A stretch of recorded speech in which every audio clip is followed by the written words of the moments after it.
Welcome to this episode of Treasures Remembered. With me, Brandon Fugal. This is a real historical artifact. It is a Nazi Enigma device from World War II. This was the latest, most state-of-the-art in coding of messages that gave them a competitive advantage for some time. The Enigma and the World War II effort was profiled in a movie in 2014 called The Imitation Game with Benedict Cumberbatch. It won the Academy Award and really featured how powerful this code machine was and how it struck fear in the Allies.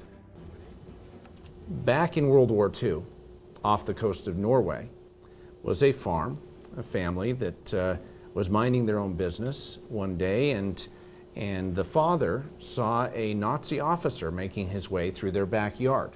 Had the family rush into the cellar to hide, and saw this officer apparently go into the barn, and after a few hours of waiting in the cellar and hoping that this officer would leave, they came up and went out to the barn, found that he was not there, but up in the loft, hidden behind bales of hay, was what he described to his family as a typewriter.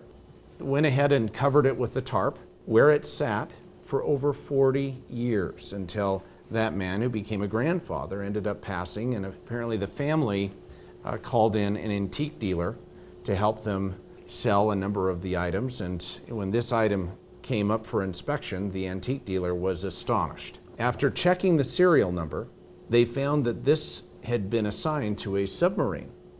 Apparently, when that submarine came up lost, they assumed that all of the equipment, including the Enigma on the submarine, was gone as well.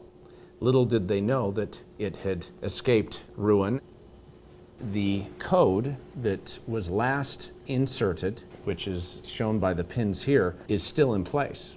So it is conceivable that an expert could actually pull up the original code that was being sent when this device was last used on that Nazi submarine, and is a reminder of really the sacrifice of so many to break the codes that were enabled by this cipher generating machine. Objects with stories are treasures remembered.